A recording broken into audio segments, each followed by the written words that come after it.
Welcome to the Rock Kids Clubhouse training. I am Miss Phaedra, and we are very excited to share with you today some changes that are coming up in January that we want you to be fully aware of the things that are going on. Before I get into that too much, I wanted to review with you the mission of our church, living every day captivated and changed by Jesus. I bring this up to remind you and ourselves always that mission is not just for the adults in our church, but also for our kids. Because we are raising tomorrow's church, and we want to teach our kids how to live for Jesus, how to be captivated by him every day. So the changes that we have coming are very exciting. We are starting a new kids' church. What is kids' church now? Kids' church is going to be 30 minutes of a large group time held in the treehouse, followed by an additional 30 minutes of small group time when the kids can go to their individual classes based on age to have kind of their small group time. So the purpose of our volunteers is going to be, during that large group time, to model worshiping together, just like we do downstairs. We're going to worship together, we're going to sing songs, we're going to have a story, and then that's going to be followed up by our time to connect with each other. Just like we adults do in life group, our kids are going to have the opportunity to go to small group with their same ages and review the story, do some hands-on activity, and really re-emphasize everything that they've learned in the story that day. The success of our children's ministry really does fall to you as the volunteers. You're going to meet Miss Susan in just a minute to talk more about small group, but she and I together are here to help you in any way that we possibly can. We're very excited to be able to provide you this curriculum and all of the material that you will need to be able to do your volunteer service on a Sunday morning. Now, how far you want to take that is completely up to you. And we're so excited to be able to see how God leads each and every one of you on how you want to serve these kids and our church of tomorrow, this next generation. Your general responsibilities for Kids Church is going to be to arrive 20 minutes before service start time, because we open the doors for the kids to come into the large group room, into the treehouse for their worship time at 9:15 for the 9:30 service, and at 11 o'clock for the 11:15 service.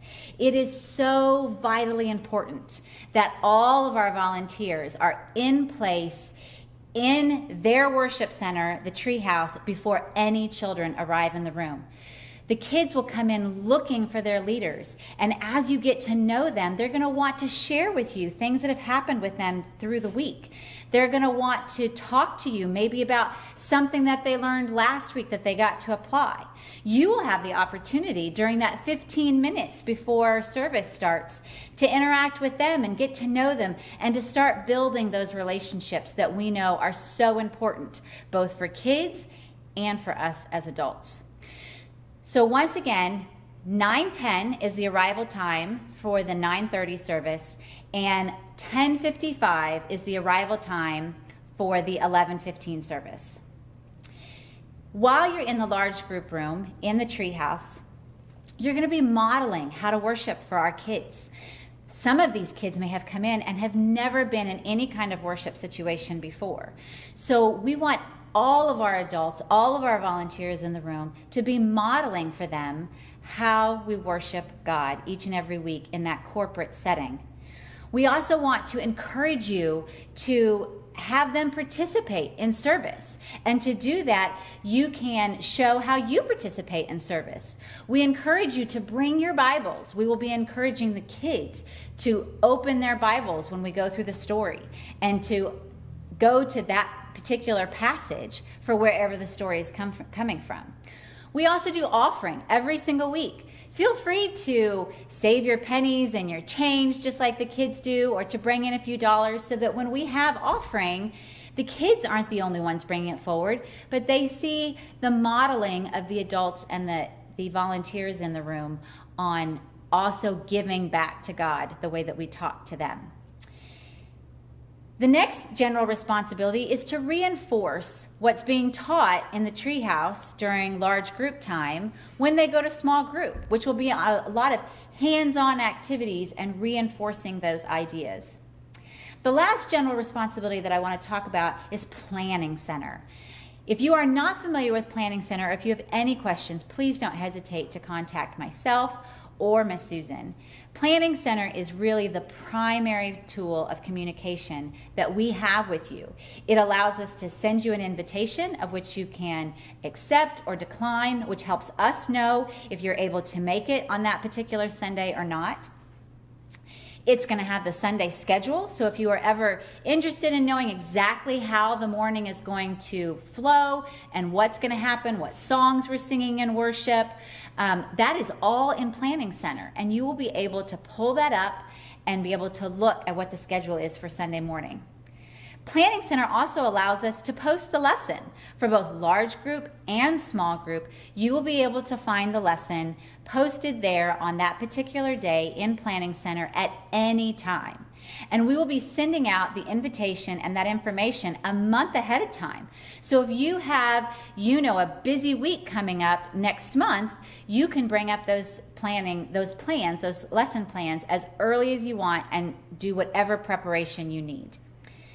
The last thing that Planning Center helps us with is anytime you know you're going to be out of town or unavailable on a Sunday, you can go into Planning Center and block out the dates that you know you are unavailable. So that when we go in to schedule volunteers for a given Sunday, it pops right up on our computer and we know not to schedule you. It is a great form of communication that we would like you to get comfortable with as we learn more and more about it ourselves. The easiest way to use Planning Center is right through the app. It's called Planning Center Services, and it's free for all Android and Apple users. Once again, if you have any questions whatsoever, please don't hesitate to ask. So briefly, before I hand it to Miss Susan to talk about the small group specifics, I'd like to talk to you about a little of our large group specifics. We have a number of positions. We have a host that will open the service up, review the Bible verse with the students, and to address them at the end and help the leaving process once the treehouse service is finished. We also have the storyteller that will help prepare whatever the Bible story lesson is that day. We have small group leaders and helpers who will be there to model and participate with all of the children that are in the room, and specifically their students that are assigned to their grade. We have the praise team who will come up and help lead us in our worship songs. And we have the tech team who will run the lights and the sound and the videos, and who will also help clean up the treehouse once all the kids have left to small group and prepare for the next hour. Now, a few things to know while you're in large group: bathroom breaks. That's always the big question that comes up. What do I do when my students ask, I need to use the restroom? We know that they're small and that they have to use the restroom, but we do try to discourage them from going during the Bible lesson. And most of the time, a very simple question of, do you have to go right now, or can you wait just another 5 minutes when the lesson's done, is usually enough for them to say, I can wait. And going in between large group and small group once you get settled is a perfect time to take them if they didn't go before they came to church. If they really, really cannot wait and they're doing the dance and they have to go, there are always hall monitors in the hallways. So you don't have to leave the rest of your students in the treehouse, and during the lesson, you can just send them out the doors and they will be assisted by those that are standing in the hall. The last thing I want to review is exactly the process for our small group helpers and our small group leaders on how you're going to instruct your students when you arrive and there's no one here yet. What you're going to find is dots on the floor, and they are all color-coded per grade. Now, when the kids come in, they are not necessarily required to sit on a dot for their grade. We have noticed that the kids like to be able to come in and choose where they want to sit. But I'm pretty sure, based on past things that I've seen with kids, once they get to know you and they get to know the classmates that are in their small group, they tend to want to sit together. And when you're there before they arrive, you can invite them to come sit in the row in which you are responsible for. When you come in, you will see the color. Let's just say kindergarten is color yellow, and they will be the first row of dots inside the treehouse. At either end, there will be chairs, and on one of the chairs will be a roster and a yellow flag. When you come in, you will need to take attendance for all of the kids that are in your grade that you're responsible for.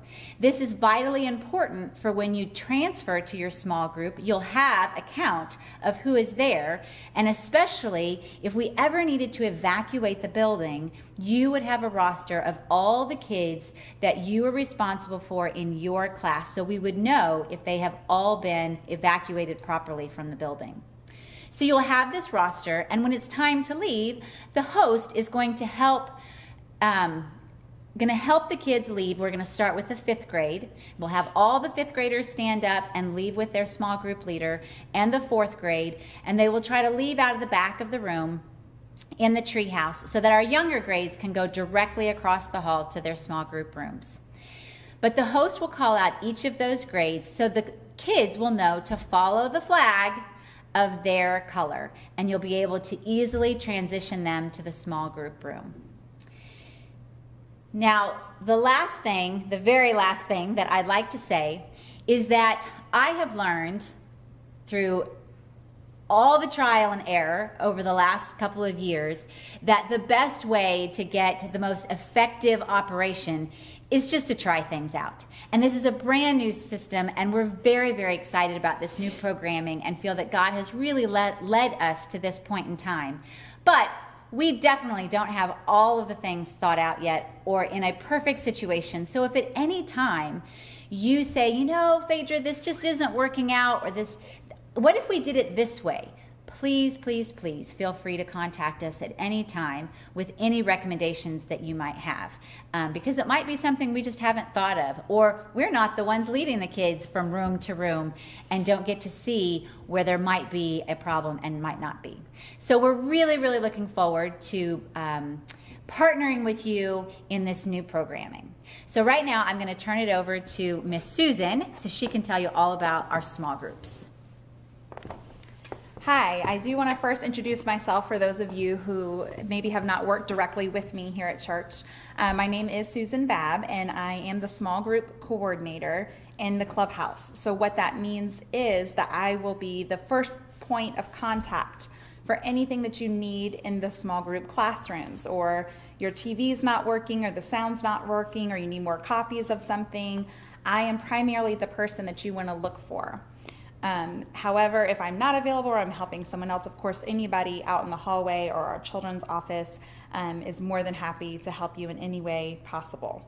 So the first thing I'm going to go over with you is just some COVID information about the small group classrooms, and then we'll get more into the responsibilities of the leader and the helper when it comes to the lessons and what the lessons are going to look like.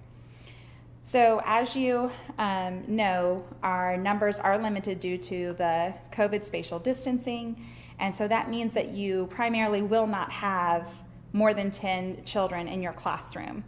And if numbers are very small, as in maybe 1 or 2 children in a grade, it is possible that we might want to combine that grade with another grade, just depending on the number of kids.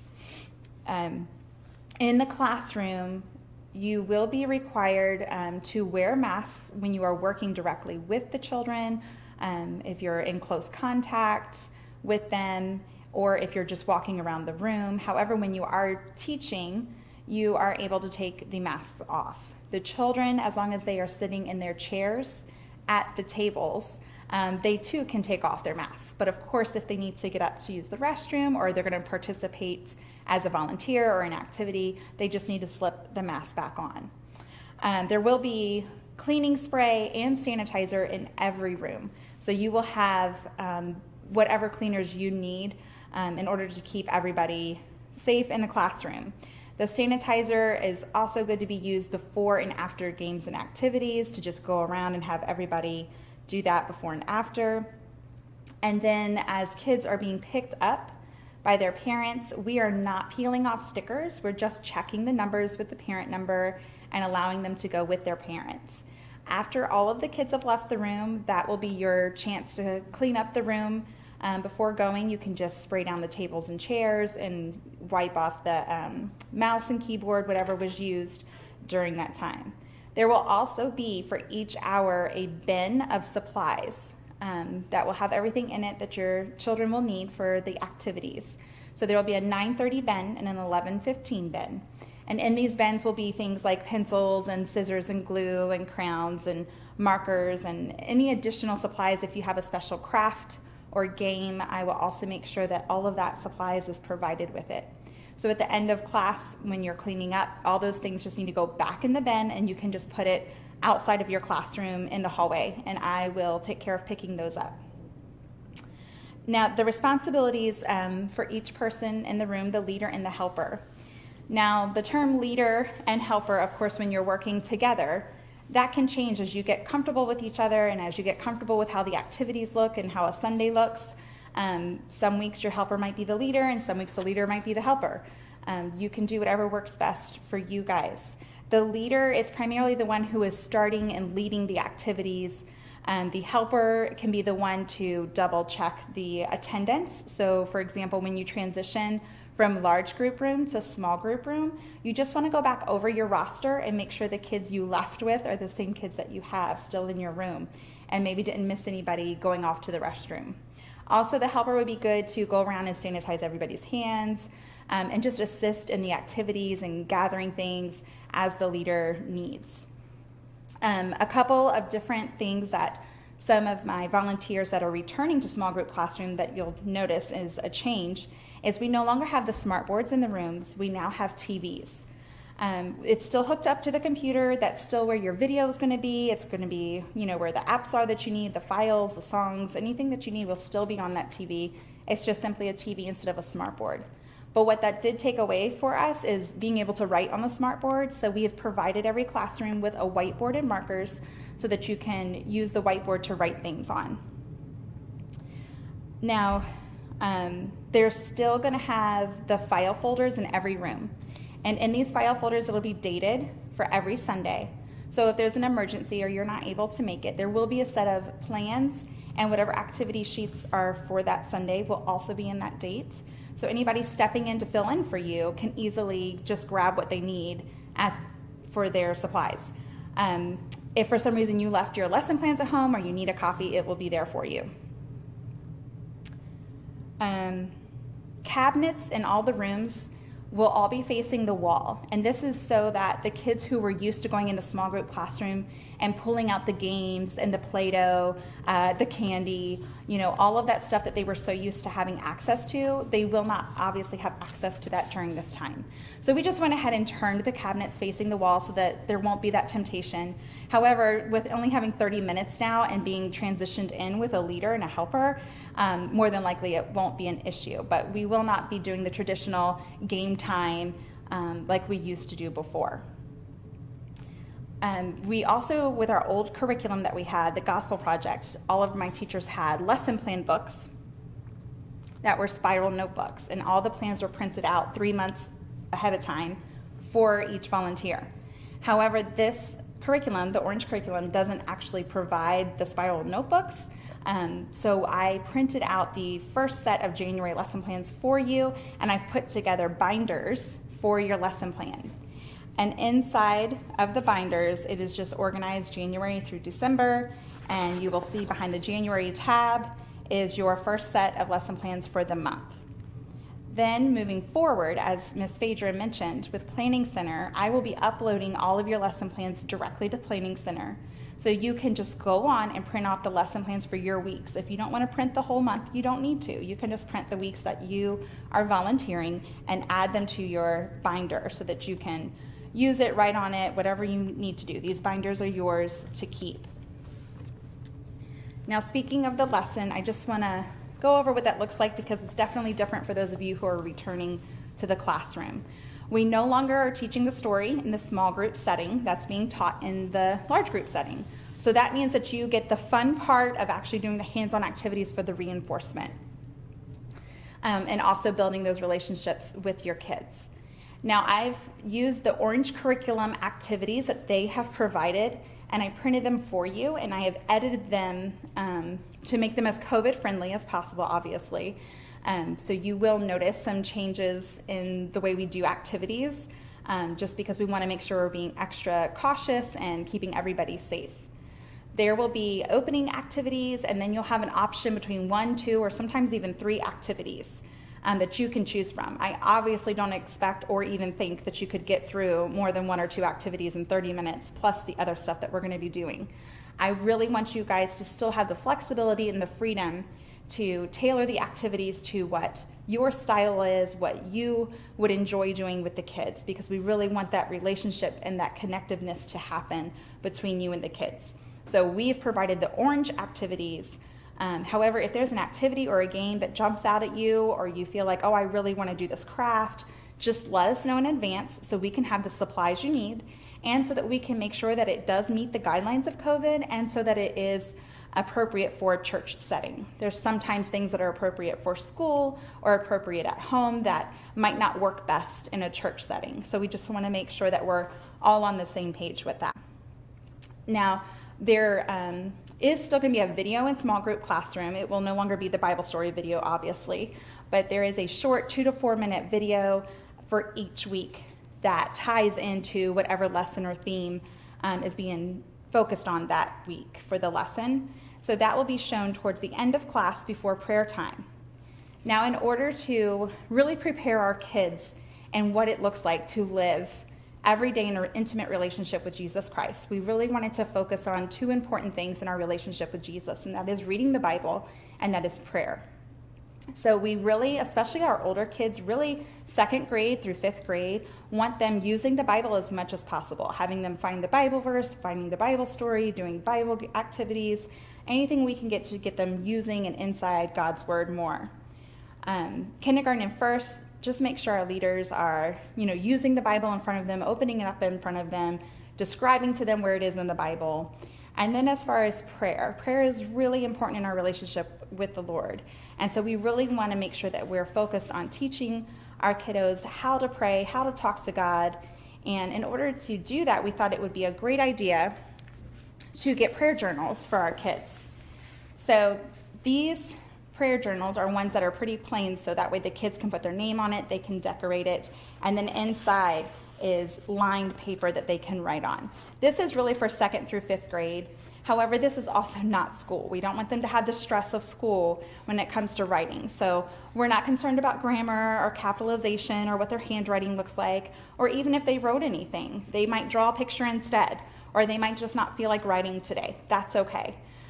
But we have this so that they can start learning how to use one, and we just need to remind them that prayer journals help us to focus in our prayers so that our brains aren't drifting off to other things. It also helps us on giving our praises to the Lord, being thankful to Him, and it helps us to look back on prayers that have been answered, and it helps to build that faithfulness that we have with our Lord of seeing where He's worked in our lives before. Now, obviously, kindergartners and 1st graders aren't going to be able to write in their prayer journal. So what we have gotten, thank you, Miss Phaedra, is large chart paper that the leaders or helpers are going to use as a classroom journal. So the same concept as the little one, you're still going to take prayer requests, you're going to write them out, or praises, and then as the weeks move on, you can always reference back to them and follow up with the children. How was your mom feeling? How did school go? How did you do on that test? And go back and let them see how God has worked in their lives through your classroom journal. Thank you. So, handouts. We used to have a lot of worksheets and a lot of handouts and everything to give out at the door. So that's also something that's going to be different. Orange Curriculum is really based on hands-on activities. So you will not have a lot of worksheets in the classroom or to hand to the parents when they pick them up. The only kind of worksheets you're really going to have in the room are as if there's a coloring page or an activity page for the children to do in downtime, or if they want to take it home with them to color. Other than that, the handouts for the parents are actually going to be in our hallway display where they can pick up whichever handout they need according to the grade of their child. So that will cut down a lot on the congestion in the hallway when they're lined up, not having to peel off those stickers off the clothing, and just really transitioning them out instead of having it build up and congested in the hallway. So at this time, I've covered everything for the small group. Do you want to close us out? Okay. So I think Phaedra and I have provided all the information that we need to, but if you have any questions or concerns, please feel free, as Ms. Phaedra said, to just reach out to us, contact us, and as we get into January, if you have any suggestions or questions or problems, don't hesitate to contact us at all.